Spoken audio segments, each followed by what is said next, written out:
मैं हूं आपके साथ नेहा दुबे। कांग्रेस ने 80 लोकसभा सीटों वाले उत्तर प्रदेश पर निगाहें गड़ा दी है।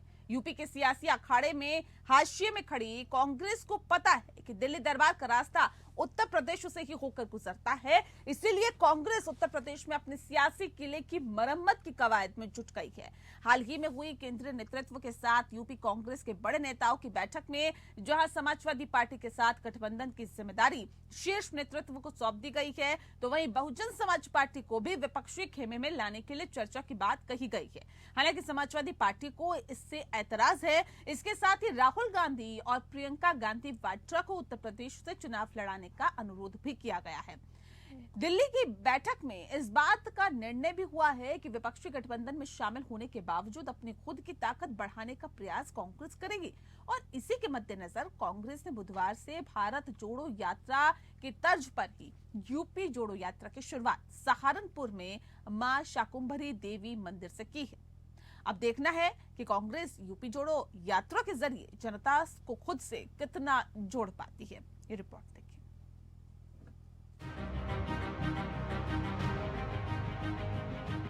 5 राज्यों में विधानसभा चुनाव के नतीजों से मिली निराशा को पीछे छोड़कर कांग्रेस अब 2024 की तैयारियों में जुट गई है। हिंदी बेल्ट में मिली करारी हार के बाद अब कांग्रेस आत्ममंथन में जुट गई है। 80 लोकसभा सीटों वाले उत्तर प्रदेश पर पार्टी का सबसे अधिक फोकस है। यूपी के सियासी अखाड़े में कोने पर खड़ी कांग्रेस को पता है कि दिल्ली जीतने का सपना पूरा करने के लिए उसे उत्तर प्रदेश की राजनीतिक जमीन में खूब खाद पानी डालना होगा, तभी बंजर सियासी भूमि पर सीटों की फसल लहलहा सकेगी। केंद्रीय नेतृत्व के साथ यूपी कांग्रेस के बड़े नेताओं की बैठक इसी का नतीजा है। इस बैठक में जहां समाजवादी पार्टी के साथ गठबंधन की जिम्मेदारी शीर्ष नेतृत्व को सौंप दी गई है, तो वहीं बहुजन समाज पार्टी को भी विपक्षी खेमे में लाने के लिए चर्चा की बात कही गई है। इसके साथ ही राहुल गांधी और प्रियंका गांधी वाड्रा को उत्तर प्रदेश से चुनाव लड़ाने का अनुरोध भी किया गया है। दिल्ली की बैठक में इस बात का फैसला भी हुआ कि विपक्षी गठबंधन में शामिल होने के बावजूद अपने खुद की ताकत बढ़ाने का प्रयास कांग्रेस करेगी और इसी के मद्देनजर भारत जोड़ो यात्रा की तर्ज पर यूपी जोड़ो यात्रा की शुरुआत सहारनपुर में मां शाकुंभरी देवी मंदिर से की गई है। यात्रा का पहला चरण सीतापुर में नैमिषारण्य तीर्थ पर जाकर खत्म होगा। पूरे देश में भारत जोड़ो यात्रा के बाद राहुल गांधी जी ने जो कन्याकुमारी से कश्मीर तक भारत जोड़ो यात्रा निकाली, उसके बाद कांग्रेस के प्रति, इंडिया गठबंधन के प्रति एक उम्मीद जगी है। तो उन सभी विषयों पर चर्चा करने के लिए उत्तर प्रदेश के हमारे जो कांग्रेस के वरिष्ठ नेता हैं, उन सभी को बुलाया गया है, जिसमें हमारे प्रदेश अध्यक्ष श्री अजय राय जी, तमाम हमारे पूर्व सांसद, पूर्व विधायक, हमारी सीएलपी आराधना मिश्रा मोना जी सहित तमाम सभी नेता वहां उपस्थित रहेंगे और उसमें हमारे राष्ट्रीय नेतृत्व भी उपस्थित रहेगा।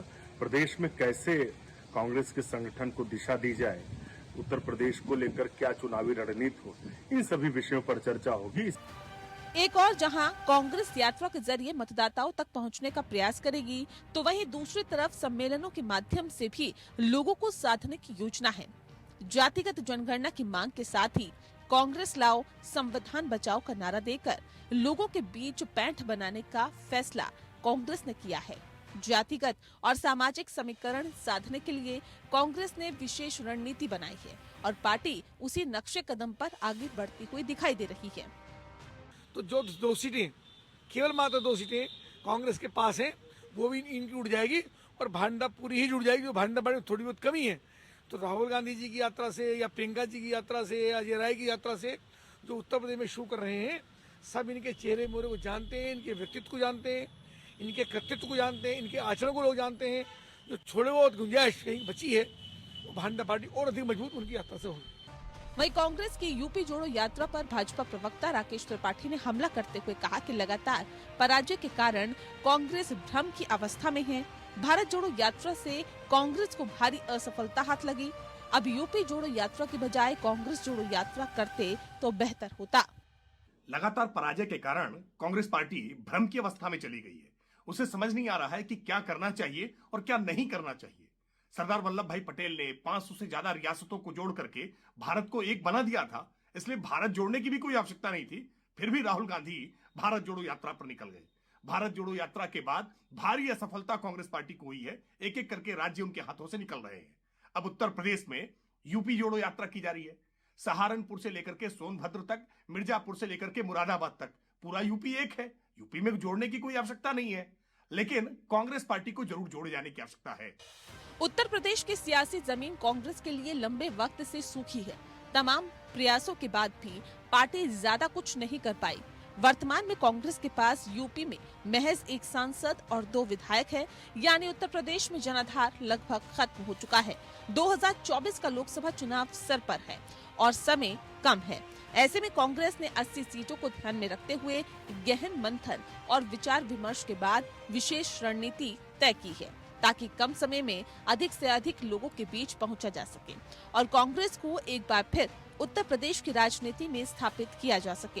हालांकि इस राह में कई अवरोध भी हैं। कांग्रेस को न सिर्फ बीजेपी से 2-2 हाथ करना है, बल्कि विपक्षी गठबंधन में शामिल समाजवादी पार्टी के साथ भी सीट बंटवारे में बेहतर सामंजस्य स्थापित करना होगा, जिसकी साफ कमी 5 राज्यों में हुए विधानसभा चुनावों में दिखाई पड़ी। Bureau report, APN।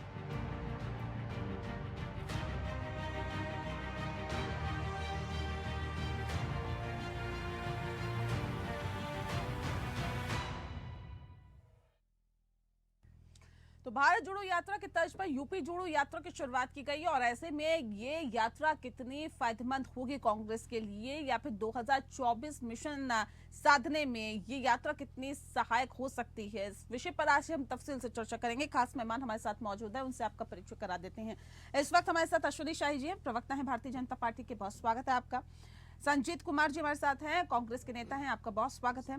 Tariq Khan जी हमारे साथ जुड़ गए हैं, प्रवक्ता हैं समाजवादी पार्टी के, आपका बहुत स्वागत है। और साथ ही साथ नीरज जैन जी हमारे साथ जुड़े हैं, राजनीतिक विश्लेषक है। नीरज जी आपका भी बहुत स्वागत है। इस खास कार्यक्रम की शुरुआत संजीत जी आपके साथ ही करते हैं। जो हालात और जो स्थितियां हैं और जिस तरह से भारत जोड़ो यात्रा की तर्ज पर यूपी जोड़ो यात्रा की जरूरत आपको क्यों लगती है, क्या वजह है कि आपको लग रहा है कि नहीं यूपी को जोड़ने की अब जरूरत है? देखिए, पहले तो सभी पैनलिस्ट को नमस्कार। और मेरा ये कहना है कि जो आज वर्तमान परिस्थिति है, कांग्रेस के कार्यकर्ता तो छोड़ दीजिए, आम जन के दिलों में वो बवाल है, वो उबाल उठा हुआ है। क्या इस देश के अंदर जो तानाशाही सरकार चल रही है, उस सरकार को उखाड़ फेंकना है। आज सांसद होते किस लिए हैं? सांसद लोगों के प्रतिनिधित्व करने के लिए होते हैं। यदि उन्हीं को संसद में जाने नहीं दिया जाएगा तो स्थिति तो बदलेगी ही। और सांसदों ने, कांग्रेस जन ने ये तय किया कि अब जनता के बीच जाकर के अपनी बात रखनी है। इसीलिए कांग्रेस नहीं, यूपी जोड़ो यात्रा, मैं यही बात कहना चाह रहा हूँ। इसीलिए हाथ जोड़ो, कांग्रेस जोड़ो, इन तमाम बात को लेकर के सहारनपुर से लेकर के लखनऊ तक की यात्रा आदरणीय प्रदेश अध्यक्ष अजय राय जी के नेतृत्व में प्रारंभ हो रही है। मूल मकसद ये है कि जनता के बीच जाकर के जो कांग्रेस महसूस कर रही है वर्तमान परिस्थितियों में कि 24 में लोकसभा चुनाव होना है। सवाल ये चुनाव नहीं है, ये लोकतंत्र का पर्व है। इस लोकतंत्र में जनता की भागीदारी ज्यादा से ज्यादा 2024 नेचुरली इस बात को लेकर के हम जाएंगे और बताएंगे कि मकसद वही है ना, मकसद नहीं, स्पष्ट है। हाँ। मकसद क्या होती है? मकसद होती है वो जो छिपा हुआ होती है। आज जो वर्तमान परिस्थिति देश के अंदर गंभीर समस्या है, इस समस्या को लेकर के उद्देश्य स्पष्ट है कि हम कांग्रेस को जनता के बीच, जनता के दिलों में हम जाकर के बताएं और मोदी राज और तानाशाही सरकार के खिलाफ जो तमाम बातें हैं, उन बातों को लेकर के जनता को जोड़ना, जनता को समझाना। 5 राज्यों में क्यों नहीं बता पाए? 5 राज्यों में देखिए, चुनाव जीतने हारने के बहुत सारे फैक्टर्स होते हैं। और तमाम फैक्टर्स के बीच में हो सकता है कांग्रेस से कमियां रही होंगी। उस कमियों को दूर करके, क्योंकि कांग्रेस एक पार्टी है, पार्टी न सिर्फ देश के लिए, हम देश के लिए काम करते हैं, न सिर्फ हमें सत्ता के लिए काम करना है। सत्ता से ज्यादा इस देश के अंदर वर्तमान जो परिस्थिति है, इस परिस्थिति को ध्यान करके 2024 से पहले क्यों नहीं लगा? क्यों नहीं? 2024 से पहले हमारे लीडर्स ने भारत जोड़ो यात्रा की, उससे पहले तमाम बातों को लेकर के यही अकेला राहुल गांधी ऐसे व्यक्ति हैं इस देश के अंदर विपक्ष में, जिन्होंने भारतीय जनता पार्टी की तानाशाही सरकार के खिलाफ लगातार आवाज बुलंद किया।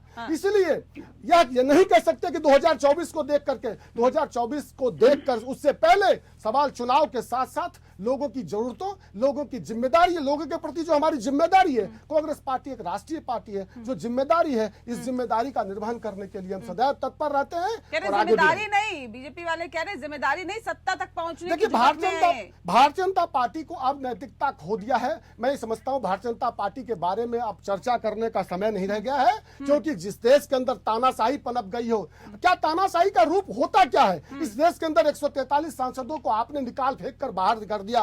उन तमाम 12 करोड़ 14 करोड़ जनता का आप अपमान कर रहे हैं, जिसमें सांसदों को आप बाहर कर रहे हैं। तो मैं समझता हूँ ये संसद में छोड़ दीजिए। इस मुस्कुराहट के पीछे की वजह क्या है, ऐसा स्पष्ट करिएगा। और साथ ही साथ जो भारतीय जनता पार्टी की तरफ से कहा जा रहा है कि देखिए, ना ही यूपी जोड़ने की जरूरत है, ना ही भारत, बेकार ये भारत जोड़ने निकले थे और बेकार ये यूपी जोड़ने निकले हैं। इसके पीछे की वजह क्या है? भाई कांग्रेस को तो लगता है यूपी भी जोड़ने की जरूरत है, भारत को जोड़ने की जरूरत थी, आपको ऐसा क्यों नहीं लगता?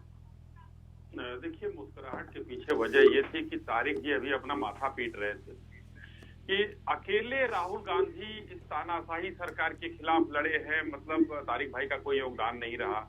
और दूसरा, अभी हमारे कांग्रेस के प्रवक्ता ने भी बताने की कोशिश की कि हम राष्ट्रीय पार्टी हैं और आप लोग जो है क्षेत्रीय पार्टी हैं, मत भिड़िए, हमारे रास्ते में मत आइए। अभी देखिए, कांग्रेस का भविष्य कांग्रेस के हाथों में है। वो राहुल गांधी जी जो आजकल जो है भारत जोड़ते जोड़ते जो चौधरी बनने चले थे, कल उनका एक दूसरा रूप चीयर लीडर वाला दिखा जो फिल्म शूट कर रहे थे, वो पूरे देश ने देखा, वो निंदनीय कार्य था। मगर कांग्रेस के कुछ नेता राजनीतिक पर्यटन पर लखनऊ आते हैं और हमेशा चुनाव आ गया है, देखिए अब कुछ लोग आना शुरू कर देंगे, कोई स्कूटर पर दिखाई देगा, कोई कार पर दिखाई तो देगा। आपने राजस्थान जाना शुरू नहीं किया था, छत्तीसगढ़ जाना शुरू नहीं किया था, मध्य प्रदेश जाना शुरू नहीं किया था, तेलंगाना जाना शुरू नहीं किया था? चुनाव है तो सब आएंगे, इसमें दिक्कत क्या है? की बात हो रही है। देखिए, अभी संजीत जी बोल रहे थे केंद्र की बात, तो आपने उनको उत्तर प्रदेश नहीं, सवाल का जवाब दीजिए ना सर। जहाँ चुनाव होते हैं सर, जाते हैं ना लोग। नेहा जी, आप जरा आप ही बता दीजिए, चलिए छोड़िए इन लोगों को, कांग्रेस के प्रवक्ता को, आप ही बता दीजिए कि प्रियंका गांधी वाड्रा जो चुनाव के महासचिव थी, उत्तर प्रदेश की प्रभारी थी, उस चुनाव के बाद कितनी बार आई हैं? आप ही बता दीजिए हमको। आप कह रही है कि वहाँ गए थे, वहाँ गए तो थे, आप बता दीजिए। नहीं, एक बात बताइए, प्रधानमंत्री नरेंद्र मोदी जिस राज्य में चुनाव होते हैं उसी का सबसे ज्यादा दौरा क्यों करते हैं, बता दीजिए। अरे भाई, तो फिर पूरे 5 साल कहाँ गायब हो जाते हैं? यहाँ की जनता 5 तो साल सबसे तक पूछना चाहिए ना सर, परछाई नहीं छूटे वो करेगी। ये तो सबसे पूछना चाहिए। नेहा जी, कांग्रेस के लोग लड़की हूँ लड़ सकती हूँ का नारा उत्तर प्रदेश में देकर उसके बाद चली जाती हैं। उसके अखबारों में निकलता है शीला कौल जी का मकान ले लेंगे और वहां पर जो है रहेंगे, और वो सफाई अखबारों में छापा, टीवी ने दिखाया, उसके बाद वो मकान अभी भी शायद खाली पड़ा हुआ है। यहाँ तक जो लखीमपुर में घटना हुई वहां तक जाने की क्या जिद थी? नहीं, अच्छा मुझे ये बताइए कि ऐसी आपने क्या काम ऐसा कर दिया, ऐसा आपने क्या काम कर दिया कि इन लोगों को एक तो देश जोड़ने की जरूरत पड़ रही है और फिर अब ये कह रहे यूपी को भी जोड़ने की जरूरत है? ऐसी तानाशाही, ऐसी कहीं ना कहीं कार्य भारतीय जनता पार्टी की सरकार ने किया है, ऐसा क्या कर दिया सर? मैं तो जानना चाह रही हूँ आपसे। नहीं, एकदम जानिए और थोड़ा सा धैर्य से थोड़ा सा मुझे सुन लीजिए। मुझे तो लगता है कांग्रेस को अपने आप को जोड़ने की जरूरत है। कांग्रेस को न प्रदेश जोड़ने की जरूरत है और न देश जोड़ने की जरूरत थी। वो भारत तोड़ो यात्रा थी, ये यूपी तोड़ो यात्रा है। आज सहारनपुर से लेकर और सोनभद्र तक, देवरिया से लेकर चित्रकूट तक सब जुड़ा हुआ है। माननीय योगी जी ने एक बीमारू प्रदेश को आज एक जो है बेहतर प्रदेश बना दिया है। लैंडलॉक्ड स्टेट को रोडवेज, एयरवेज और वाटरवेज से जोड़कर एक बेहतर शानदार जो है उद्योगों को का तोहफा दिए चले जा रहे हैं। आज हमारे यहाँ लगभग जो है 7 लाख करोड़ के प्रोजेक्ट ग्राउंड ब्रेकिंग सेरेमनी के लिए तैयार हैं। आज उत्तर प्रदेश में हम हर चौराहे पर खड़े होकर रोजगार बांट रहे हैं। ओडीओपी जो पहले 1 डिस्ट्रिक्ट 1 माफिया होता था, ओडीओपी यहाँ का माइलस्टोन बन चुका है। हमने ये किया है, इनको जोड़ने की जरूरत नहीं है। अगर जोड़ते ये लोग या अगर कुछ इतना काम भारतीय जनता पार्टी की सरकार ने कर दिया। यहाँ पे ये कह रहे देखिए पहले कांग्रेस अपने आप को तो जोड़े, उसके बाद भारत जोड़ने की बात करे, यूपी जोड़ने की बात करे। तारिक जी मैं आ रही हूँ, नीरज जी आपका भी रुख करूंगी। नेहा जी, जैसा राजा तथा प्रजा की बात होती है, अश्विनी शाही जी उसी अहंकार के रूप में बोल रहे हैं जिस प्रकार उनके नेता आदरणीय मोदी जी, अमित शाह जी और आपके राष्ट्रीय अध्यक्ष जी बोलते हैं। पर्यटन पर आते हैं जी, क्या उत्तर प्रदेश राजनीति में क्षेत्र में काम करना क्या यह पर्यटन है? तो माफ करिए हुजूर, आप तो पर्यटन करने के लिए भी मणिपुर और नागालैंड और अन्य क्षेत्रों में नहीं गए अभी चुनाव के अंदर। तो आप ये मिजोरम के अंदर आप पर्यटन के लिए भी नहीं जा पाए। तो स्थिति ये है कि शायद अपने बगले दूसरी बात, विपक्षी नेताओं के ऊपर इस प्रकार का आप पर्यटन करते हैं, चीयर लीडर्स, इस प्रकार का प्रयोग, जो अहंकारी शब्द आप प्रयोग करते हैं, भारतीय लोकतांत्रिक व्यवस्था के अंदर इस प्रकार के शब्दों का कतई सम्मान और स्वागत नहीं हो सकता माननीय शाही जी। तो इस प्रकार से अपने अपोजिट्स के प्रति कम से कम सम्मान करना सीखे, नंबर 1। नंबर 2, मैं ये कहना चाहता हूं, ये बुलडोजर वाली सरकार तो आप ही की है ना, जोगी जी की। तो आपने क्रेडिट लिया है, आपने अपना परिचय बनाया है बुलडोजर वाली सरकार के रूप में। आपके ही सरकार में दलितों की बेटी को जला दिया गया, उसको सही से सबके साथ छेड़छाड़ किया गया, दलितों की बेटी को जला दिया गया। तो शायद आप इस बात से छूट नहीं सकते। आप ही की सरकार में, आप ही की सरकार में, आप ही की सरकार में सांसदों को, स्थानीय सांसदों को गोली मार दी गई। ठीक है, प्रिजन के अंदर गोली मार दी गई, ये बात आप भूल गए क्या? ठीक है, ठीक है, ठीक है, ठीक है। तारिक जी, वाकई सर माथा पीटने का काम कर रहे थे क्या आप? मैं तो देख नहीं पाई, लेकिन अश्विनी जी ने उन्होंने तो आपको बहुत अच्छे से देखा, मुझे लग रहा है। और सवाल इस बात को लेकर है, जिस बात का जिक्र अभी संजीव जी कर रहे थे, क्या वाकई सिर्फ एक कांग्रेस ऐसी पार्टी है जिसने भारतीय जनता पार्टी से मुकाबला किया है, या जनता तक भारतीय जनता पार्टी की पोल खोलने और उसको पहुंचाने की कोशिश की है? लड़ाने का कोई मौका कोई छोड़ना कहा चाहता है, लेकिन फिर भी मैं आपकी तारीफ करूंगा कि आपने बहुत अच्छा सवाल अश्विनी भाई से किया और वो जवाब नहीं दे पाए, क्योंकि जब चुनाव होगा तभी जाएंगे प्रचार करने, और सभी लोग जाते हैं, तो इसका कोई मतलब जवाब नहीं है। भाई जब चुनाव होगा तभी सब लोग जाएंगे, अगर यूपी में होगा सब लोग यूपी में भर जाएंगे, और अगर राष्ट्रीय चुनाव होगा तो 80 सीटें यहाँ से होकर जाती है, सब 80 सीटों के ऊपर टूट पड़ेंगे कि भाई 80 जीत लो तो दिल्ली पहुंच गए। तो ये तो उस राज्य का महत्व है। मैं ये कहता हूँ ये उत्तर प्रदेश की महानता की बात है कि अगर दिल्ली पहुंचना है तो उत्तर प्रदेश ही रास्ता बन के जाता है। एक उत्तर प्रदेश के नागरिक के रूप में मैं इस बात से गर्व महसूस, और सभी को करना चाहिए, सभी पार्टियों को, सिर्फ समाजवादी पार्टी को नहीं, सभी, क्योंकि वो उसके आकार को एक देश से भी बड़ा बनाता है। कई देश हमसे छोटे हैं, कई देश की जीडीपी ही हमसे छोटी हुई, तो इसलिए कह रहा हूं कि उत्तर प्रदेश का महत्व देश की राजनीति में और देश के नेताओं की बात अगर करें तो उसमें बहुत बड़ा है। अब बात करते हैं हम इनके गठबंधन की और इनकी बातों की। देखिए, हिंदुस्तान के इतिहास में कई चुनाव हुए और बहुत से लोग हारे जीते, भाजपा भी हारी जीती, हम भी हारे जीते।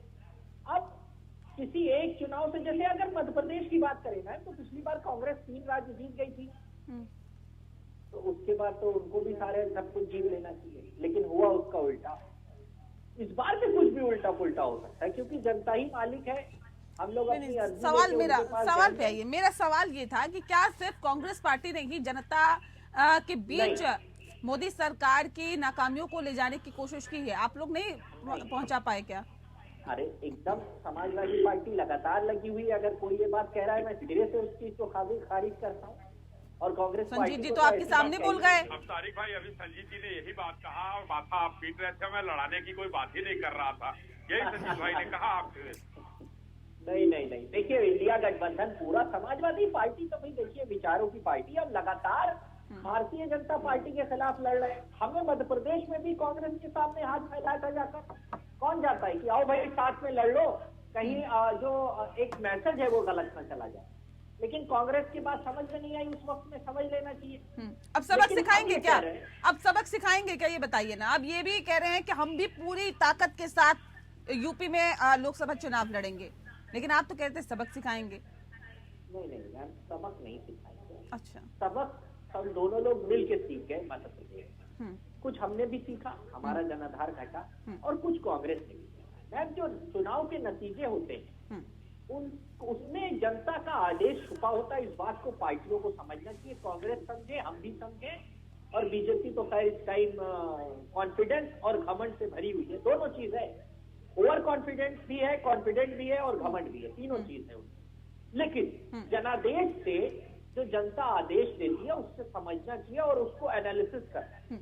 उसका एनालिसिस हमारे लिए ये है वो जनादेश कि का ही मैं हम जिक्र साथ करूंगी। में बैठे और ठीक है। चर्चा करें और एक साथ लड़े भाजपा से, क्योंकि भाजपा को कमजोर समझना ये सबसे बड़ी गलती होगी ठीक आज है। के राजनीतिक ठीक है। परिवेश में। मैं इस बात को कहने से बिल्कुल भी टीवी चैनल पे डरता नहीं।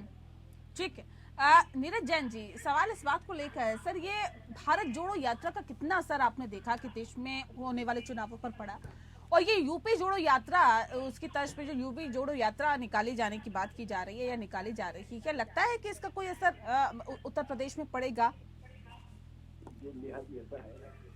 सबसे पहले तो सुनील शाही जी को जब मैं देखता हूँ तो मुझे बड़ा अच्छा लगता है। एक जो हमेशा अपने पक्ष की बातों को इतने खूबसूरती से रखना, चाहे वो झूठ हो चाहे सच हो, और मुस्कुरा के सब बातें सुनते हैं, अच्छा लगता है। देखिए, हर यात्रा का कुछ ना कुछ प्रभाव होता है, इससे हम और आप बिल्कुल रूबरू है, परिचित है।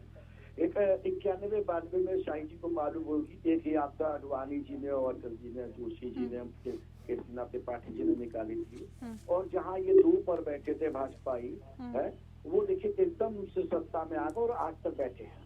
हर यात्रा का, हर चीज का कुछ न कुछ परिणाम होता है और सकारात्मक होता है। अगर हम भारत जोड़ो यात्रा को लेकर चलते, ये सबका अपना अपना इंडिविजुअल कंसेप्ट और परसेप्शन है। तो कांग्रेस ने उसमें उसको कर्नाटक में जीत मिली। उसके बाद ये भी चलिए जो तमिल, अभी ये जो आपकी तेलंगाना की जीत हुई, ये उससे उत्साहित है, लेकिन 3 राज्यों में जो हार मिली यहाँ तो उत्साहित है। हर परिणाम से कुछ ना कुछ नसीहतें सब लेते हैं। सपा ने भी देखिए 72 प्रत्याशी मध्य प्रदेश में लाए, कहीं कुछ नहीं आया। तो एक जनता का जो संदेश है वो बहुत साफ होता है, कैसे क्या होना है। क्षेत्रीय मुद्दे और राष्ट्रीय मुद्दे अलग अलग हैं। अगर उत्तर प्रदेश जोड़ो की बात कर रहे हैं तो ठीक है, आपको लगता है कि टूटा हुआ है प्रदेश या जातियां बिखरी हुई हैं, धर्म बिखरा हुआ, हम उनको लेके चलते, ठीक है, स्वागत है, सबकी यात्रा को स्वागत है। लेकिन एक चीज बताएं, कौन दल जो है वर्तमान में, जैसे अभी शाही जी बोले कि बीमारू प्रदेश को किया, भाई इसी बीमारू प्रदेश के हम और आप शाही जी चारों प्रवक्ता इसी बीमारू प्रदेश में बन के आए, जो कुछ हम लोग की हैसियत वजूद है। तो उत्तर प्रदेश अगर जोड़ो यात्रा हो रही है तो ठीक है, तो यात्रा का स्वागत होगा और कुछ ना कुछ परिणाम जरूर देगा।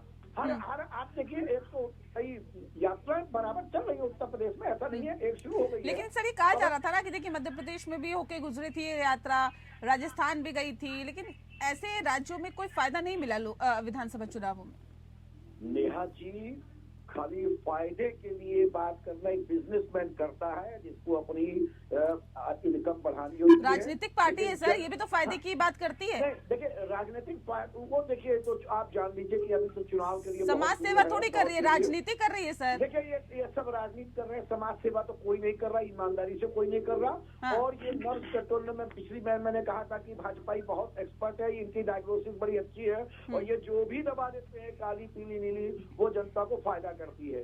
तो इस वक्त इनको भी, जितने भी इंडिया गठबंधन के लोग हैं, 26 से 28 दल हैं, वो ये जो 36 दलों का आपका एनडीए का वो है एक समूह है, उससे कुछ ना कुछ नसीहत लेके ये आगे बढ़े, और इनको भी इसकी पल्स पकड़ने, जनता की नब्ज पकड़ने की बहुत जरूरत है। और यात्रा कितनी फलदायी होगी ये तो आने ठीक है। खास मेहमान लगातार हमारे साथ जुड़ा हुआ है, संजीत जी आपका रुख कर लेती हूँ। सवाल इस बात को लेकर कि देखिए अभी भारत जोड़ो यात्रा आपने शुरुआत की, लेकिन अब जब यूपी जोड़ो यात्रा की शुरुआत करने जा रहे हैं तो उसके साथ ही आपने कहा कि देखिए सहारनपुर में मां शाकुंभरी देवी से इसकी शुरुआत की गई है। अब यात्रा का पहला चरण सीतापुर के नैमिषारण्य तीर्थ पर जाकर खत्म होगा। सवाल इस बात को लेकर, ये धर्म से जोड़कर जो चीजें हम देख पा रहे हैं, पहला पड़ाव धर्म से जुड़ा हुआ, शुरुआत हुई तो भी ये धर्म से जुड़े हुए मंदिर के साथ, शाकुंभरी देवी मंदिर के साथ, क्या वजह इसके पीछे है? क्या एक संदेश देना चाहती हैं जनता को, उत्तर प्रदेश के आवाम को, कि हम भी हिंदुत्व की बात करते हैं? नेहा जी, ऐसा सवाल केवल कांग्रेस के साथ ही क्यों पूछा जाता है? क्या जो व्यक्ति लीड कर रहा है इस चीज को, इस यात्रा को, माननीय अजय राय जी, उनकी कोई व्यक्तिगत आस्था नहीं हो सकती? अच्छा, ये व्यक्तिगत आस्था है? मैं एक बात कहना चाहता हूँ, शाकुंभरी देवी का दर्शन करके उनको इस यात्रा की सफलता हेतु उनसे आशीर्वाद लेने के लिए माननीय अजय राय जी जा रहे हैं। वहां से वो प्रारंभ करना चाहता है, इसमें बुराई क्या है? ये व्यक्तिगत आस्था, मैं मैं ये पूछ समझता रही हूँ, हूँ। ये कांग्रेस की रणनीति ये नहीं है व्यक्तिगत क्या? उनकी व्यक्तिगत आस्था है ठीक है। कि वो शाकुंभरी देवी से यात्रा प्रारंभ करना चाहते हैं, इसमें बुराई नहीं है। कांग्रेस पार्टी इन चीजों में मीन मेक नहीं देखती है। कांग्रेस पार्टी मूल एजेंडा क्या है? मूल एजेंडा है देश के लिए वर्तमान शासन अच्छा, ये व्यवस्था। पहला चरण जो है वो सीतापुर के नैमिषारण्य तीर्थ पर जाकर खत्म होगा, ये भी उनकी पर्सनल चॉइस है क्या? ये व्यक्तिगत आस्था है क्या? सबसे पहली बात कि प्रदेश अपनी व्यवस्था अनुसार जो योजनागत तरीके से किस प्रकार कैसे उनको यात्रा चलाना है, कैसे आगे बढ़ाना है, और कैसे जनसंपर्क, ये यात्रा नहीं जनसंपर्क यात्रा है। तो स्वाभाविक है हम विभिन्न क्षेत्रों को देखते हैं। जनसंपर्क यात्रा है, यूपी जोड़ो यात्रा है, ये क्या है? यह कांग्रेस जोड़ो, कांग्रेस हाथ जोड़ो, कांग्रेस जोड़ो यात्रा बेसिकली लोगों को कांग्रेस के प्रति आकर्षण बढ़ना। अभी आप कह रहे हाथ जोड़ो, फिर कह रहे कांग्रेस जो जोड़ो, हाथ जोड़ो, यूपी जोड़ो, मैं कह रहा हूँ हाथ जोड़ो जो अजय राय जी ने बोला है, अभी अनाउंस होगा। डिटेल प्रोग्राम्स अभी आएंगे आपको, चूंकि कल ही मीटिंग हुई है तो डिटेल प्रोग्राम्स आएंगे इसमें। तो फिर तो आपने ये कह दिया कि कांग्रेस जोड़ो यात्रा है। नहीं, मतलब हाथ कांग्रेस को जोड़ो, जोड़ने की जरूरत है। हाथ जोड़ो कांग्रेस जोड़ो। मैंने कहा कि ये चीजें हम जनता के प्रति हम संपर्क करके वर्तमान बात रहे हैं कि कांग्रेस ही टूटी हुई है। सुनिए मेरी बात, जोड़ो फिर कांग्रेस जुड़ जाएगी। सुनिए सबसे पहली बात कि कांग्रेस पार्टी जनसंपर्क यात्रा के माध्यम से लोगों को वर्तमान प्रदेश सरकार एवं केंद्र सरकार की जो बातें हैं उन बातों को उनके सामने उठाएगी, ये सारी समस्याओं को लेकर के। तो फिर आपको क्यों लगा कि यूपी टूटी हुई है, यूपी को जोड़ने की जरूरत है? अभी कह रहे कांग्रेस जोड़ो यात्रा, फिर कह रहे यूपी जोड़ो यात्रा, फिर कह रहे हैं हाथ जोड़ो यात्रा। सर थोड़ा सा स्पष्टीकरण दीजिए, कांग्रेस की तरफ से स्पष्टीकरण नहीं हो पा रहा है। स्पष्ट बात ये है कि कांग्रेस पार्टी की ये ओर से ये जनसंपर्क यात्रा है जो सहारनपुर से लेकर के लखनऊ तक जाएंगी। सिंपल। इसकी शुरुआत आपको क्यों लगता है कि क्यों आपने इसकी शुरुआत की? ऐसा क्या हो गया यूपी में? देखिए सबसे पहली बात, यूपी के अंदर जैसा कि अभी आपको मैंने बताया कि आज यूपी सरकार का परिचय एक बुलडोजर सरकार के रूप में पाया गया है। यूपी सरकार का परिचय उस लखीमपुर खीरी में जिस प्रकार के किसानों के ऊपर बुलडोजर चढ़ाए गए, मंत्री जी के बेटे ने जिस प्रकार से बुलडोजर चढ़ाया किसानों के ऊपर, कहाँ बुलडोजर? लखीमपुर खीरी के अंदर, लखीमपुर खीरी, और बुलडोजर कहाँ चला है सर? गाड़ियां चली है, उनकी हत्या की गई है। तो मैं ये कहना चाहता हूं जिस प्रकार मंत्री जी अजय टेनी जी आज भी केंद्र सरकार में वो मंत्री हैं, तो जिस प्रकार क्रूरता के साथ अन्याय और अत्याचार करने वालों को जहां भारतीय जनता पार्टी के अंदर रिवार्ड दिया जाता है, उनको पुरस्कार दिया जाता है, तो मैं यही कहना चाहता हूं इस देश के अंदर, प्रदेश के अंदर उन तमाम समस्याओं को लेकर के कांग्रेस पार्टी जाने वाली है। यह सिंपल सी बात है। ठीक है तारिक जी, यूपी जोड़ो यात्रा के साथ हैं क्या आप भी? आपको भी लगता है कि बिल्कुल सही शुरुआत है कांग्रेस की और इसकी सख्त जरूरत थी और इससे कुछ फायदा मिलेगा? देखिए अभी कांग्रेस के प्रवक्ता ने तारिक जी मैं आ रही हूँ, अश्विनी जी एक सेकंड में आ रही हूँ सर, आपकी बात इसके मैम एक बात समझिए, मैं आ रही हूँ अश्विनी जी। चीज का अर्थ इतिहास में छुपा होगा। 4-5 पन्ने पलटिए इतिहास के, सब समझ में आ जाएगा, दूध का दूध और दही का दही। 4-5 पन्ने पलट के मैं बता देता हूँ। हिंदुस्तान यात्राओं के लिए जाना जाता है, दांडी यात्रा, ठीक है, नेताजी की यात्रा, ठीक है, इनकी रथ यात्रा जो ले गई दो से पता नहीं कहां तक। मैं ये कह रहा हूँ कि हिंदुस्तान की राजनीतिक परिवर्तन का, किसी भी तरीके का परिवर्तन का प्रतीक रही है यात्राएं, चाहे नेताजी मुलायम सिंह यादव की यात्रा रही हो। अब मैं कह रहा हूँ किसी यात्रा से दिक्कत क्यों हो सकती? समाजवादी पार्टी ने भी तो यात्रा निकाली थी सर, उसका ही जिक्र कर लीजिए, वो भी एक यात्रा थी चुनावों से पहले। अभी हमारी साइकिल यात्रा निकली, वो तो उसने 4000 किलोमीटर का सफर तय किया और खत्म किया। अभिषेक यादव जो कि लोहिया वाहिनी के राष्ट्रीय अध्यक्ष हैं, उन्होंने उसका नेतृत्व किया। इसलिए मैं कह रहा हूँ जब लखनऊ पहुंची तो उसको अखिलेश यादव साथ में चलाया। तो मैं कह रहा हूँ यात्रा निकालना, अब कांग्रेस यात्रा निकाल रही है, उस यात्रा से हम चेतना जगा सकते हैं, कॉमन मिनिमम प्रोग्राम बता सकते हैं, जो फॉर्मूला है जातिगत जनगणना का उसको लेके जा सकते हैं। तो मैं ये कह रहा हूँ कि बीजेपी को या किसी को भी यात्राओं पे क्या सवाल, जो देश महान यात्राओं के सीढ़ियां चढ़कर बना हो, उस देश में यात्राओं पे कोई सवाल नहीं उठना चाहिए, चाहे बीजेपी निकाले, हम निकाले, कांग्रेस निकाले। मेरा ये मानना। ठीक है अश्विनी जी, फिर इतनी दिक्कत क्यों हो रही है भारतीय जनता पार्टी को? क्यों इतनी दिक्कत हो रही है? क्या लग रहा है कि जमीन खिसक सकती है? 80 लोकसभा सीटों वाला सबसे बड़ा प्रदेश है उत्तर प्रदेश, और जाहिर तौर पे यहाँ अगर जीतते हैं तभी केंद्र तक का रास्ता बनता है, तो लग रहा है कि यहाँ पे दिक्कतें क्रिएट हो सकती है आप लोगों के लिए। कांग्रेस के पास पिछले लोकसभा में लगभग 7% वोट था, और वो भी वोट जो है तारिक जी की अनुकंपा से था, वरना वो खिसक कर 2% के आसपास आ गया विधानसभा चुनाव। तो हमको डर कांग्रेस से तो कहीं नहीं है। समाजवादी पार्टी हमारी प्रमुख विपक्षी दल है, हम लड़ते हैं उनसे, वो हमसे लड़ते हैं, तो बाकी और किसी दल का अस्तित्व तो नहीं है। लेकिन ये लोग भी देखिए किस तरीके से बुआ बबुआ की जोड़ी बनी, और इन लोगों ने 15 सीट जीता, बाकी हम सीट जीतने का काम हमने किया, कितना जोर लगाया। तो डर की चीज नहीं, हम अपनी मेहनत पर भरोसा रखते हैं, हम अपने कार्यकर्ताओं पर भरोसा रखते हैं, हम अपने 25 करोड़ जनता पर भरोसा रखते हैं। लेकिन एक यात्रा निकल रही है, यात्रा में के लिए मैं कहना चाहता हूँ, कोई पद चिन्हों पर चलता है, कोई पद चिन्ह बनाता है।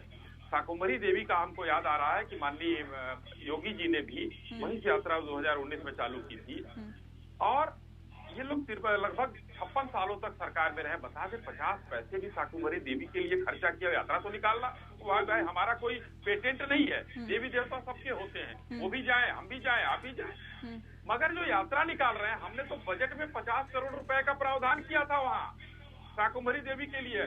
शाकुंभरी देवी से हरिद्वार तक ग्रीन कॉरिडोर, शाकुंभरी नदी के ऊपर शाकुंभरी देवी मंदिर तक जो है एक फ्लाईओवर बनाया हमने। तो हम काम कर रहे हैं, एक विश्वविद्यालय बनाया शाकुंभरी देवी के नाम पर। हमने तो कुछ किया, लेकिन ये 56 सालों में इन्होंने क्या किया, ये हमारे कांग्रेस के प्रवक्ता जरूर बताएंगे कि शाकुंभरी नहीं, लेकिन ये तो कह रहे हैं कि कांग्रेस लाओ संविधान बचाओ के नारे के साथ ही हम जनता के बीच जा रहे हैं। कह रहे संविधान को तार तार करने का काम भारतीय जनता पार्टी ने किया है, बुलडोजर बाबा के नाम से सरकार चला रहे हैं। जिस संविधान का हर घंटे और हर पल ये लोग उसके नियमों का उल्लंघन, उस नियमों को तोड़ने का काम कर रहे हैं, अपने आचरण से, अपने कृत्य से, वो संविधान कहाँ बचाएंगे? देश तो बचा हुआ है, संविधान बड़ा, हर घंटे ये लोग कहते हैं लोकतंत्र की हत्या हो रही है। बहुत सी चीजें ऐसी हैं जो रोज सुनने को मिलता है। विदेशों में जाकर लोग लोकतंत्र की दुहाई मांगते हैं कि आप लोग क्या कर रहे हैं, लोकतंत्र की हत्या हो रही है।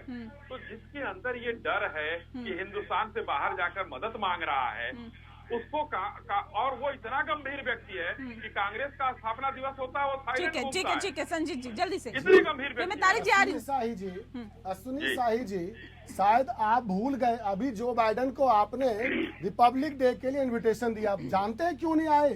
वो इसलिए नहीं आए क्योंकि अमेरिका की एक संस्था ने कहा है कि भारत आज लोकतांत्रिक मूल्यों का सम्मान करने में वह उसका पायदान वो नीचे की ओर जा रहा है।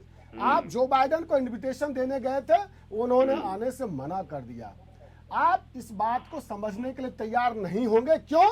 क्योंकि आप समझना नहीं चाहते, और समझना क्यों नहीं चाहते? क्योंकि आपको समझने आता नहीं है, इसलिए क्योंकि आपकी कैपेसिटी और कैपेबिलिटी से बाहर का विषय है।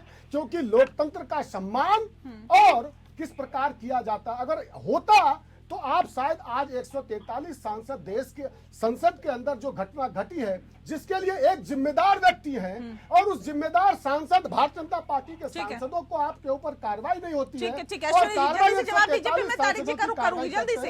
इसलिए सिर्फ 10 सेकंड ठीक है, हो गया, चीजों को समझ ही नहीं पाएगी। ठीक है, हो गया। सुन लीजिए, 5 मई 1994 को एक घटना घटती है, और छत्रपाल पाल करके एक कोई है, वो कूदता है संसद में।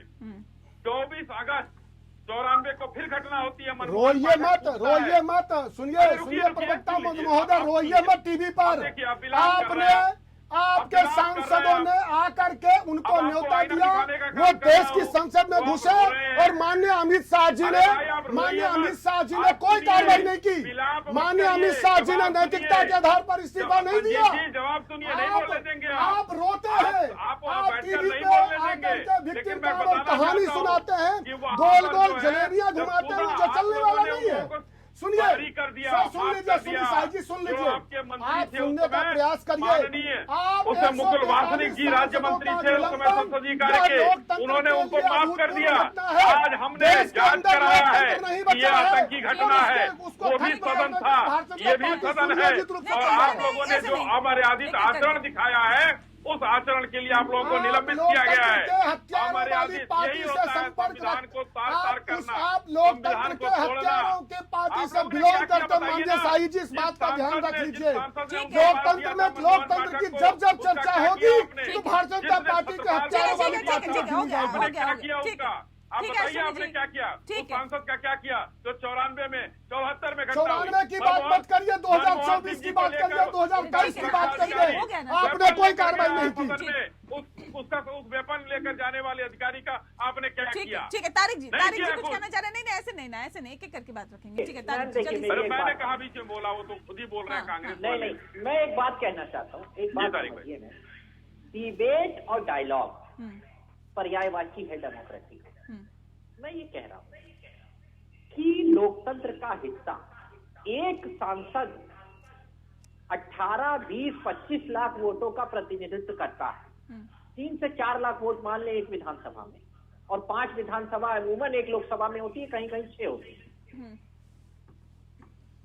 अब मैं कह रहा हूं मैम, वो लोग अगर कहते हैं किससे डिमांड करें और कहां जाए, चाइना में जाके कहें कि भैया प्रधानमंत्री चाइना के बता दो कि क्या हुआ था, यही कि संसद में जवाबदेही होनी चाहिए। क्यों?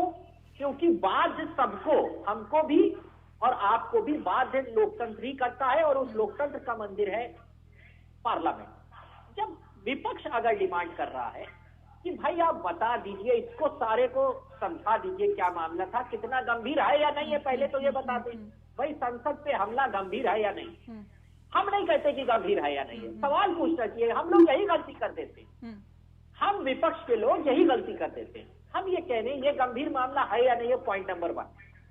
इतिहास की गलतियों से मौजूदा गलती को काटा नहीं जा सकता। जैसे आप इमरजेंसी जैसी परिस्थितियां बनाकर ये नहीं कह सकते कि कांग्रेस ने भी गलत किया था तो हम भी करेंगे, वो गलत था, ये हम कह रहे हैं आज। लेकिन उसको सही मत साबित करने की कोशिश करिए कि उन्होंने किया था तो हम भी वैसे ही करें। इसलिए मैं कह रहा हूं कि आप पहले ये बताइए कि ये गंभीर मसला है या नहीं है। दूसरा पॉइंट ये है कि प्रधानमंत्री जगह जगह जाकर बोल सकते हैं, और विपक्ष जिनको जनता ने लोकसभा में चुन के ढकेला है, भेजा है, जाओ उनका गिरेबान पकड़ के घसीट के पूछो हमारे हमसे जुड़े हुए सवाल, तो मैम वो सवाल पूछते हैं। सस्पेंड होना कोई बड़ी बात नहीं है, इतिहास रहा है। 1989 में 60 लोगों को सस्पेंड कर दिया गया था। मैं सस्पेंशन पे जा ही नहीं रहा हूँ, छोड़ दीजिए सस्पेंशन को, it's not a important thing, कोई बहुत बड़ी बात नहीं। हिंदुस्तान के इतिहास में लगातार सस्पेंशन हुआ, बार बार हुआ। 21 में आपने किया, 22 में किया, बहुत बार बीजेपी ने किया और सरकारों ने भी किया। क्या सरकार की ये जिम्मेदारी नहीं थी कि संसद द्वारा देश को बताया जाए कि ये घटना गंभीर थी, पॉइंट नंबर 1, ऐसी घटना फिर नहीं होगी, पॉइंट नंबर 2, उन लड़कों को बहकाया गया या नहीं बहकाया गया, क्या मामला था, ये उनकी सुरक्षा, संसद की सुरक्षा के लिए ABCD 5 स्टेप लिए जाएंगे। तारिक जी आने वाली टाइम में क्या होगा बताइए। जब संसदीय कार्य मंत्री ने बता दिया तो फिर प्रधानमंत्री ही बोले, गृह मंत्री ही बोले इस मसले पर, ये जरूरी है क्या? हम बच्चे हैं, छोटे बच्चों ने जिद कर ली। मैं कह रहा हूँ मैम, बच्चे हैं हम छोटे, हमें मान लीजिए हमने जिद कर ली, मगर हम जनता का प्रतिनिधित्व कर रहे हैं लोकसभा में, इस बात को आप डिनाई नहीं कर सकते। नहीं तो संसदीय कार्य मंत्री भी तो सरकार का पक्ष रख रहे हैं ना सर। अश्विनी जी जल्दी से, हम कह रहे हैं देखिए अगर ये सिचुएशन है और विपक्ष अगर बार बार इस बात को कह रहा है और फिर आप कह रहे थे कि संविधान बचाने की नौबत है ही नहीं, तो यूपी में अगर कांग्रेस लाओ और संविधान बचाओ का नारा दे रही तो क्या गलत है अश्विनी जी?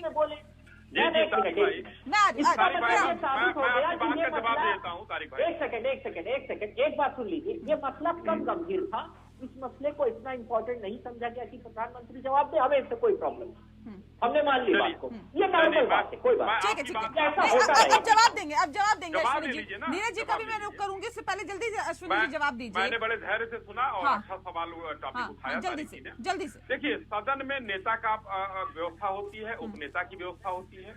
माननीय राजनाथ जी ने सदन में खड़े होकर जवाब दिया, तो कोई जरूरी नहीं है कि सदन में नेता ही जवाब, जब नेता नहीं है तो सदन के नेता उपनेता ही माने जाते हैं, और माननीय राजनाथ जी ने जवाब दिया। अब विपक्ष अगर चाहे 25 लाख का कर रहा हो, उसको अपने आचरण को देखना चाहिए कि क्या सदन के नेता और उपनेता का जवाब न मांगकर सिर्फ जो है गृह मंत्री और नेता का ही जवाब मांगेंगे।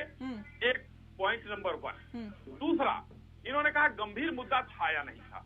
गंभीर मुद्दा अगर नहीं होता तो हम यूएपीए के तहत उन आतंकी घटना करने वाले को हम निरुद्ध न करते और उन पर जांच न बैठाते, और जो वहाँ की एजेंसियां हैं वो सांसद जी से लेकर जिसने पास जारी किया और इन लड़कों तक जांच न करते। आज विपक्ष उनको बेरोजगार बताकर उनके पक्ष में खड़ा हो गया है। तो पॉइंट नंबर 3, जो मुद्दा मैंने उठाया, अभी तारिक भाई ने सिरे से खारिज कर दिया कि पहले की गलतियों को हम अगर इसको गंभीर मुद्दा न मानते तो मुकुल वासनिक जी की तरह संसदीय कार्य मंत्री जी खड़े होकर कहते कि इनको छोड़ा जाता है, ये बिखरे हुए थे। तो उस समय की सरकार ने इसको गंभीर नहीं माना और हमने इसको गंभीरता से लेते हुए देखिए यही बात कहा जा रहा है कि देखिए ये सिचुएशन है, इसीलिए यूपी में ये कहा जा रहा है कि कांग्रेस लाओ संविधान बचाओ। कह रहे संविधान को तार तार करने का काम भारतीय जनता पार्टी की सरकार कर रही है। संजीव जी जल्दी से 10 सेकंड में पूरा करिए, फिर नीरज जी का रुख करते हैं। मेरा ये कहना है कि देश की संसद के अंदर जो घटना घटी है उस घटना के लिए स्वयं जो लॉ एंड ऑर्डर का लॉ एंड ऑर्डर, देश की संसद में यदि सांसद सुरक्षित नहीं है तो देश का कोई नागरिक, आम नागरिक सुरक्षित है ऐसा भाव भी अपने मन में वो रख नहीं सकता। मेरा ये कहना है कि इसके अंदर सीआईएसएफ हो चाहे सीआरपीएफ हो, तमाम चीजें जो एजेंसियां हैं, जो सिक्योरिटी एजेंसी है, वह गृह मंत्रालय के अंदर आता है। आदरणीय एसआईजी ने कहा कि इसमें संसदीय कार्य मंत्री और अन्य मंत्रियों ने बता दिया, तो इसके लिए आदरणीय गृह मंत्री अमित शाह जी का कोई काम नहीं है। मैं समझता हूं कि एक सामान्य जन, एक बच्चा भी जो राजनीति की थोड़ी सी एबीसीडी जानता है तो वह आदरणीय अमित शाह जी के वक्तव्यों के लिए सदन में निश्चित रूप से वो चाहेगा कि वो अपनी बात को रखें और बताएं। दूसरी बात, मैं कह रहा हूं राष्ट्रीय राजनीति के अंदर यदि नैतिकता शब्द अगर नहीं होता और नैतिकता नाम की कोई चीज नहीं है तो मैं समझता हूं राजनीति में किसी भी बातों के लिए बात करना हम सबको बंद कर देनी चाहिए। क्या अमित शाह जी के लिए नैतिकता नाम शब्द कोई चीज नहीं है? क्या नैतिकता के नाम पर, नैतिकता को लेकर के वो इस्तीफा नहीं दे सकते हैं अपने पद से? क्यों नहीं इस्तीफा देना? इससे बड़ी और क्या घटना होनी चाहिए जिससे कि लगेगा कि नहीं अब नैतिकता उनकी जाग गई है। भारतीय जनता पार्टी के लिए नैतिकता शब्द कोई शब्द नहीं है। ठीक है नीरज जी, देखिए यही वजह है कि कांग्रेस कह रही है, मैं तारिक जी एक सेकंड में आती हूँ। नीरज जी, यही वजह है कि कांग्रेस कह रही है कि कांग्रेस लाओ और संविधान बचाओ। कह रहे संविधान को तार तार करने का काम जो है भारतीय जनता पार्टी की सरकार कर रही है, चाहे यूपी में हो चाहे देश में हो। अब सवाल इस बात को लेकर है, यूपी, खासतौर पर यूपी जोड़ो ये यात्रा है, 80 लोकसभा सीटें कांग्रेस के लिए कितनी महत्वपूर्ण है और इन सीटों पर आने के लिए क्या लगता है कि सिर्फ यूपी जोड़ो यात्रा काफी है क्या? देखिए नेहा जी, खाली यूपी जोड़ो यात्रा नहीं, तमाम चीजें हैं। मैं एक बात कहूंगा, अभी जैसे हमारे कांग्रेस के प्रवक्ता हैं भाई कह रहे थे, देखिए नैतिकता और राजनीति ये दोनों एक दूसरे के घोर विरोधी शब्द हैं। नैतिकता राजनीति में है ही नहीं। अगर नैतिकता होती तो जब चुनाव आते हैं तो हम अलग अलग चीज प्रकार के, चाहे जुमले हो, चाहे तोहफे हो, चाहे गिफ्ट हो, वो सब बात करके लड़ते चुनाव। इसलिए नैतिकता का राजनीति में कोई स्थान नहीं है। तो वर्तमान में जैसे अब 2 सांसद और भी हो गए, 143 सांसद हो गए, क्या ठीक है, जो लगता है सरकार को कि जो चीज अच्छी है अच्छी करनी है, गलत है गलत करनी है। लेकिन एक बात मैं बता दूं कि जो कांग्रेस अपना सोच रही है उत्तर प्रदेश को जोड़ के 80 सीटें, देखिए बेटा 80 सीटें पूरे देश के भविष्य को बनाने के लिए बहुत बड़ा रोल प्ले करती है। बिल्कुल ठीक है, जिसमें भाजपा ने पन्ना प्रमुख से लेके एक एक जगह तक अपनी पूरी ताकत झोंकी हुई है और बराबर झोंक रही है। और अगर उसके विपरीत यदि कांग्रेस है और सपा है और जो अनेक और अन्य राजनीतिक दल जिनकी एग्जिस्टेंस है यूपी में, जो अगर अपना कुछ भी कर रहे हैं तो दे आर डूइंग गुड, हमें इस पर कोई एतराज नहीं है, उनको करना चाहिए। और ये बात तय है, देखिए साउथ में तो इन्होंने एक अच्छी पकड़ रखी है कांग्रेस ने, इसलिए किसी से छुपा नहीं है। ठीक है, और जिस तरह से साउथ के अलावा ये जो अभी इधर की तरफ चल रहा है, जैसे उड़ीसा अगर हम ले लें, उड़ीसा में नहीं है बीजेपी है, बंगाल है, उड़ीसा है, पंजाब है, दिल्ली है, इन सब जगह। तो अब जो है ये जान लीजिए कि ये चुनाव जो है अलग, बंगाल में तो 18 सीटें जीती थी भारतीय जनता पार्टी ने लोकसभा चुनाव में। यूपी में सपा की एग्जिस्टेंस, बंगाल में 18 सीटें जीती थी। जी एक वक्त था जब बंगाल में संगठन नहीं था, लेकिन बंगाल में पिछले लोकसभा चुनाव में 18 सीटें जीती भारतीय जनता पार्टी ने। नेहा जी, मैं ये बात भाजपा और कांग्रेस की नहीं कर रहा हूँ, मैं आपके बात पर बात बता रहा हूँ। हर पार्टी को अपने अस्तित्व को और मजबूत करने के लिए काफी प्रयास करना पड़ता है, और कांग्रेस कर रही है तो कोई दिक्कत नहीं है, करना चाहिए। भाजपा और मजबूत होना चाहती है, हो जाए। मेरा एक सिर्फ से ये मानना है कि उत्तर प्रदेश की जो मौजूदा राजनीति है, मौजूदा स्थितियां हैं, उस पर क्या कोई सरकार कर रही है? देखिए, अभी एक जज ने, महिला जज ने कहा है मुझको अपने आप, तो मुझे अपने आप स्वयं नोट के लिए वो कीजिए। तो उत्तर प्रदेश की स्थिति पे कौन राजनीतिक दल जो सत्ता में नहीं है, सत्ता वाले क्या करते हैं क्या नहीं करते हैं अलग है, लेकिन आपकी यात्राओं से इतर क्या इन लोगों के लिए भी, जनमानस के लिए, आम जन के लिए भी कोई ऐसा है कि आप कभी इनकी लड़ाई के लिए भी सड़क पे आए? तो बहुत बड़े मुद्दे हैं। अभी देखिए, हम तो बहुत सकारात्मक सोच के धनी व्यक्ति हैं, क्योंकि हमारा वाइस चैंसलर प्रोफेसर आलोक कुमार राय से ही हमने सीखा, वो भी यही कहते हैं आप जो है निराशा में ही आशा जगाओ ना। और अगर कांग्रेस निराशा में आशा जगा रही है तो ये आशा सपा से मिलकर जगा नहीं, और अच्छी बात है अगर एक नई शुरुआत करना चाहती है और एक का जो कार्यकर्ता है उनमें नई जान फूंकने की कोशिश की जा रही है, बंजर जमीन पर खेती करने की कोशिश की जा रही है, तो जाहिर तौर पे अच्छी बात है। तारिक जी, मैं आपका रुख करूं उससे पहले संजय जी 10 सेकंड आपके अंदर जल्दी से बताइए कि जिस बात का जिक्र अभी किया जा रहा था, पन्ना प्रमुख, ब्लॉक प्रमुख, ग्राम प्रमुख, ये हर स्तर पे भारतीय जनता पार्टी ने अपने जो संगठन है उसको मजबूत करने की कोशिश की है। कभी हस्ताक्षर अभियान, कभी तमाम अभियान चलाई जाते हैं भारतीय जनता पार्टी की तरफ से। उस स्तर तक पहुंचने के लिए क्या सिर्फ एक यूपी जोड़ो यात्रा काफी है क्या? देखिए, केवल एक यात्रा से बात बन जाएगी ऐसा नहीं है। निरंतर प्रयास करना और निरंतर प्रयास करके जन मुद्दों को लेकर के लड़ाई लड़ना कांग्रेस पार्टी की एक रीति और नीति रही है। हाँ, हो सकता है कुछ कमजोरियां रही होंगी और जन मुद्दों को लेकर, जन भावनाओं को लेकर के हमने लड़ाई लड़ने में हो सकता है उत्तर प्रदेश के अंदर हमने कुछ कमी की होगी, लेकिन ऐसा इसका मतलब कदापि नहीं है कि लगातार हम बैठे रहें, चुपचाप बैठे रहें और लहर गिनते रहें कि शायद लहर आएगी तो उस बात में हम आगे बढ़ेंगे। हमें तो लड़ना पड़ेगा, हमें जन भावनाओं के साथ काम करना पड़ेगा। जो वर्तमान परिस्थिति है, उस परिस्थिति में अब संसद के अंदर कोई आवाज अगर सुन नहीं पाता है, यदि राहुल जी अदानी के विषय पर चर्चा करेंगे तो उनका घर छीन लिया जाएगा, तो स्वाभाविक हम जाएं कहां? अब तो जनता के पास ही, जिस जनता ने चुनकर हमको भेजा है तो जनता के पास ही जाएंगे ना। तारिक जी, कांग्रेस अगर यूपी में मजबूत होगी तो दिक्कत किसको होगी? कांग्रेस मजबूत होगी तो इंडिया गठबंधन मजबूत होगा। दिक्कत क्या होगी? हम साथ में चुनाव लड़ रहे हैं, अब तो ये बात सही हो गई। मजबूत करें अपने आप को, तभी तो हराएंगे इनको 80 दिल्ली, वरना हारेंगे कैसे? सीट शेयरिंग में सीटें भी ज्यादा मांगेंगे आपसे। कौन है अखिलेश? तारिक भाई हमने कहा था ना कमलनाथ जी ने, कौन है? हम ये कह रहे हैं, अखिलेश जी ने बहुत पहले ये बात कही थी कि हम सीटें देने के लिए तैयार हैं। अब सीटों में क्या बात होती है, हम तो देने के लिए तैयार हैं, अपनी कितनी मांग रहे हैं अभी तो पता ही नहीं चला है ना। अब मांगने वाली कंडीशन में आ गई है क्या कांग्रेस? देखिए, मांगने और नहीं, मैं समझता हूँ अखिलेश जी देखा आपने 13 सीट में देने से मना कर दिया। ममता बनर्जी जी ने जब घोषित किया, नीतीश जी और लालू जी ने विरोध। अच्छा, एक सवाल है मेरा, मैं एक सवाल बीजेपी से भी पूछ लीजिए, चिराग पासवान को और या उनके चचा को हाजीपुर सीट से किसको लड़ाएंगे? दोनों में वो हम अपने समय पर देखिएगा, जो होगा तय हो जाएगा। बड़ा तो हम भी कह रहे हैं समय पर जो होगा तय हो जाएगा। हो गई बात नहीं बताएगा। धन्यवाद धन्यवाद धन्यवाद। हो गई बात, खत्म। समय आएगा सब तय हो जाएगा। देखिए, जूता बाजार देखा है मध्य प्रदेश में भाई, क्या तारीख भाई? चलिए, समय आएगा और तय हो जाएगा। वाकई उस समय का इंतजार सभी कर रहे हैं। बहुत शुक्रिया आप सभी मेहमानों का हमारे साथ इस खास चर्चा में शामिल होने के लिए। इसी के साथ लोकतंत्र में फिलहाल के लिए इतना ही। नमस्कार।